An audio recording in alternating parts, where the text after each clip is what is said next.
Bismillahirrahmanirrahim. Assalamualaikum warahmatullahi wabarakatuh. Perkenalkan, nama saya Siti Mu'anatul Aziza, NIM T 2019-1132. Di sini saya akan menjelaskan bab munakahat. Yang pertama, nikah. Nikah secara etimologi berasal dari kata bahasa Arab yang bermakna bersetubuh, berkumpul, dan akad. Nikah merupakan suatu akad suci dan luhur antara laki-laki dan perempuan yang menjadi sebab sahnya status sebagai suami istri dan dihalalkannya hubungan seksual dengan tujuan untuk mencapai keluarga yang sakinah, mawaddah, dan warahmah. Pernikahan itu sendiri berdasarkan situasi dan kondisi dapat berubah hukumnya dan dikelompokkan menjadi 5 bentuk. Yang pertama, menjadi wajib bagi orang yang sudah mampu menikah dan sedangkan nafsunya telah mendesak untuk melakukan persetubuhan yang dikhawatirkan akan terjerumus dalam praktek perzinahan. Yang kedua, sunnah bagi orang yang nafsunya telah mendesak dan punya kemampuan untuk menghidupi calon istrinya namun masih bisa menahan diri dari berbuat perzinahan. Yang ketiga, haram bagi orang yang tidak mampu memenuhi kebutuhan dan nafkah lahir dan batin bagi calon istrinya sedangkan nafsunya belum mendesak. Yang selanjutnya, makruh bagi orang yang lemah syahwat dan tidak mampu memberi belanja kepada calon istrinya. Yang kelima, mubah bagi orang yang tidak terdesak oleh alasan dan mewajibkan segera menikah atau alasan karena haramnya pernikahan. Untuk rukun-rukun menikah itu ada beberapa. Yang pertama, adanya calon pengantin pria dan wanita. Kedua calon pengantin ini juga mempunyai syarat. Yang pertama, kedua pengantin harus seorang muslim dan muslimah. Yang kedua, keduanya tidak ada hubungan mahram, orang yang diharamkannya untuk dinikahi. Yang selanjutnya, keduanya tidak dipaksa melakukan pernikahan. Yang keempat, kedudukannya tidak dalam keadaan umrah atau haji. Keduanya memiliki jenis kelamin yang berbeda. Untuk itu tidak dibenarkan pernikahan lesbian, homoseksual, atau gay. Calon istri tidak dalam kepinangan orang lain. Yang kedua, wali semata-mata hanya dari pihak calon pengantin wanita. Wali pernikahan juga memiliki syarat. Yang pertama, laki-laki muslim. Yang kedua, mempunyai hubungan nasab perwalian dengan calon pengantin wanita, balik dan berakal, sehat dan tidak dalam keadaan ihram, haji maupun umroh. Yang ketiga, 2 orang saksi bagaimana sabda Rasulullah. Yang ada pun syarat-syaratnya sebagai sebagai saksi. Yang pertama, laki-laki muslim. Yang kedua, balik, tidak dalam pemaksaan baginya, tidak senang dalam keadaan ihram, tidak sedang dalam keadaan ihram. Saksi tidak menderita tunanetra, tunawicara, tunarungu, dan sudah uzur. Yang selanjutnya, merdeka, bukan suatu budak, memahami bahasa yang digunakan sebagai ijab kabul, adil dan tidak fasik. Lafal akad nikah. Lafaz ini berbentuk ijab dari wakil calon istri dan qabul dari calon suaminya, yang saling beriringan satu sama lain. Lafaz ini harus berada dalam satu majelis dan waktu yang sama dalam semua rukun-rukun yang lainnya dapat menyaksikan. Kemudian syarat-syarat lafaz akad. Yang pertama, adanya pernyataan mengawini dari wali. Yang kedua, adanya pernyataan menerima dari calon suami. Yang ketiga, memakai kata-kata nikah atau tazwij. Yang selanjutnya, antara ijab dan kabul bersambung. Antara ijab dan kabul jelas maksudnya. Yang selanjutnya, orang-orang yang terkait dengan ijab kabul tidak sedang dalam ihram, baik haji maupun umroh. Majelis ijab dan kabul itu minimal dibatasi oleh 4 orang, dihadiri oleh 4 orang, yaitu calon suami dan wakilnya, calon istri dan wakilnya, dan 2 orang saksi. Selanjutnya, mahar yang wajib diberikan calon suaminya kepada calon istrinya dalam berbentuk uang, perhiasan maupun barang-barang lainnya. Terkadang terjadi permasalahan pernikahan yang terindikasi mengarah pada suatu yang terlarang dalam Islam, atau bisa dikatakan pernikahan terlarang. Yang pertama, nikah mut'ah atau kawin kontrak merupakan suatu pernikahan atau nikah untuk jangka waktu tertentu, temporary marriage. Lamanya pernikahan tergantung pada kesepakatan antara laki-laki dan wanita yang akan melaksanakan pernikahan. Misalnya sehari, seminggu, sebulan, setahun, dan seterusnya. Yang kedua, nikah syigor merupakan pertukaran wanita dari satu laki-laki secara timbal balik, dengan kata lain, tukar-menukar wanita dalam suatu pernikahan. Ketiga, nikah tahlil, suatu bentuk perkawinan yang semata-mata menghalalkan kembali suami kepada mantan istri akibat hak rujuk setelah talak 3. Praktik ini juga dilakukan dalam zaman jahiliyah dulu. Yang keempat, kawin gadai atau kawin pinjam merupakan kebiasaan orang Arab sebelum Islam, di mana seorang suami menyuruh atau mengizinkan istrinya untuk bergaul dengan orang-orang yang terpandang, misalkan bangsawan. Tujuannya apa? Tujuannya hanya untuk mencari bibit unggul dari hubungan seksual tersebut. Setelah suaminya ingin mengumpuli dan setelah istrinya hamil, kemudian anaknya bagaimana? Anaknya akan diberikan kepada suami istri tersebut. Kemudian yang selanjutnya, poliandri adalah banyak suami, yaitu seorang istri yang punya banyak suami.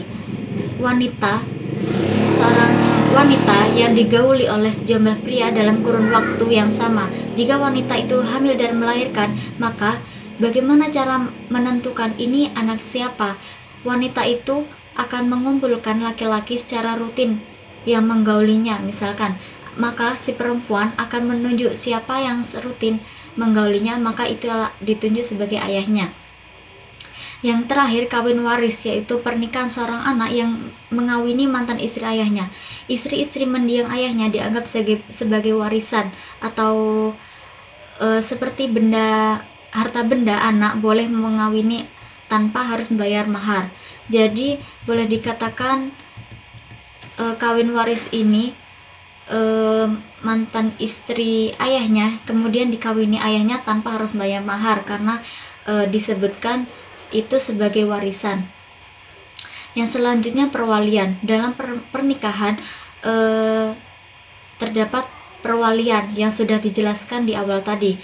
Untuk lebih jelasnya, siapa-siapa yang dapat dijadikan seorang wali dapat dilihat dalam komplikasi hukum Islam di Indonesia dengan instruksi Presiden tahun 91 bab 6 pasal 19 ayat 21.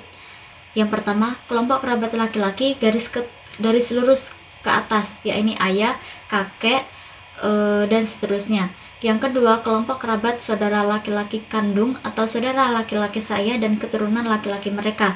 Yang ketiga, kelompok kerabat paman, yakni saudara laki-laki kandung ayah, saudara seayah dan keturunan laki-laki mereka.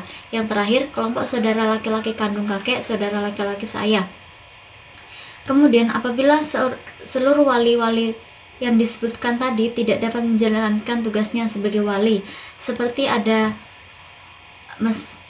tidak ada lagi, misalnya sudah meninggal semua ataupun jauh, maka dapat diwalikan oleh wali hakim.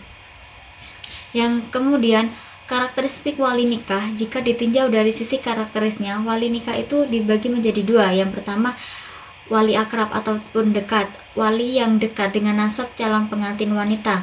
Kemudian ada wali jauh. Wali jauh ini wali yang dianggap jauh nasabnya dari posisi ayah atau kakek kandung tersebut. Yang kedua, wali mujbir, yaitu seorang wali yang hendak menikahkan orang yang diwalikannya tanpa meminta kepadanya terlebih dahulu persetujuan. Keistimewaan ayah atau kakek kandung yang dalam memaksa calon pengantin wanita akan terpenuhi jika telah memenuhi beberapa syarat. Yang pertama, tidak ada permusuhan antara bapak kepada anak ataupun kakek kepada cucunya. Yang kedua, hendaknya dinikahi dengan orang yang sederajat atau sekufu dalam hal bangsa, agama, akhlak, keturunan, pekerjaan ataupun kesehatan. Kemudian maharnya tidak kurang dari mahar misil atau sebanding. Kemudian tidak dinikahkan dengan orang yang tidak mampu membayar mahar. Kemudian wali adalah merupakan wali yang enggan untuk menjadi wali pernikahan calon pengantin wanita dan yang diwakilkan kepadanya karena suatu sebab, misalkan keberatan atau enggan karena status calon suaminya. Kemudian wali ghaib merupakan wali yang tidak bisa hadir dalam pernikahan karena suatu udzur, misalkan karena jauh, karena sedang sakit, ataupun lainnya. Untuk itu wali yang berhak menikahkan adalah wali yang dekat dari calon pengantin berdasarkan urutan wali yang tadi sudah dijelaskan. Kemudian wali yang menikahi maulanya, laki-laki boleh mengawini perempuan yang berada dalam pernikahannya tanpa menunggu persetujuan wali lainnya, asal perempuan itu rela menjadi istrinya. Kemudian al-muharramat merupakan suatu istilah yang digunakan kepada wanita-wanita yang diharamkan untuk menikah dalam jangka waktu untuk seterusnya. Keharaman ini sesuatu yang mutlak dan tidak bisa ditawar-tawar lagi dalam agama Islam. Yang siapa saja wanita-wanita yang diharam untuk dinikahi oleh seorang laki-laki. Jadi dalam beberapa bagian, wanita yang haram dinikahi untuk selama-lamanya atau tahrim mu'addab. Yang pertama, hubungan dengan nasab atau dengan mahramnya tidak boleh. Yang kedua, berhubungan dengan perkawinan atau musyawarah. Yang ketiga, berhubungan dengan sesusuan. Yang ketiga, putus perkawinan dan akibat-akibatnya. Yang pertama, perceraian atau talak cerai adalah perpisahan hidup antara suami istri dalam suatu ikatan pernikahan. Kemudian talak ini dapat mewujudkan diri dalam hal seperti khulu, bercerai karena permintaan istri kepada dengan memberikan tebusan. Yang kedua, fasaq, membatalkan pernikahan karena salah satu pasangan bermasalah berat seperti gila dan mandul. Ila, bersumpah tidak mendekati istrinya. Kemudian zihar, menyerupai istrinya dengan punggung ibu kandungnya. Jika ia berkumpul kembali, suami membayar kafarat seperti memerdekakan budak, puasa 2 bulan berturut-turut, atau memberikan makan 60 orang miskin. Li'an, antara suami dan istri bersumpah 4 kali masing-masing dan 5 bersedia dilaknat Allah kalau antara keduanya dituduh melakukan perzinahan. Maka jikalau melakukan perzinahan, maka hukumnya dirojam. Talak berasal dari kata itlaq, artinya melepas atau meninggalkan. Sedangkan dalam istilah fikih, talak adalah melepas ikatan perkawinan atau bubarnya hubungan perkawinan. Talak ini dibenarkan dalam Islam, tapi suatu yang dibenci oleh Allah Subhanahu wa taala. Talak ini dibagi menjadi beberapa hal. Yang pertama, talak tanzis atau taklik talak. Talak ini disebabkan antara suami kepada istrinya bahwa mereka bercerai baik lisan maupun tulisan, baik sengaja maupun tidak.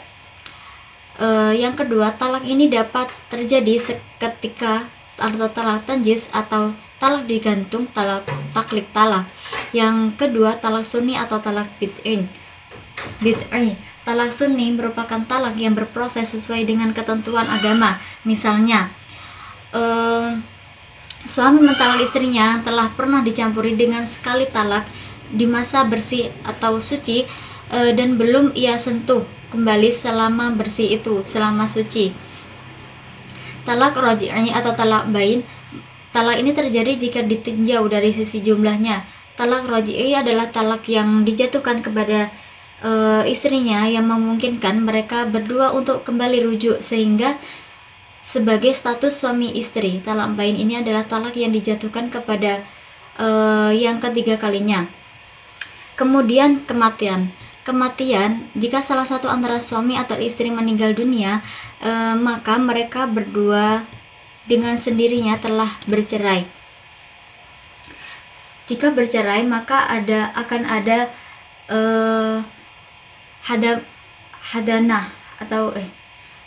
hadanah yang akan diberikan. Siapa saja yang mendapatkannya? Yang pertama, anak yang belum mumayyiz berhak mendapatkan hadanah dari ibunya. Yang kedua, anak yang sudah mumayyiz berhak memilih untuk mendapatkan hadanah dari ayah atau ibunya.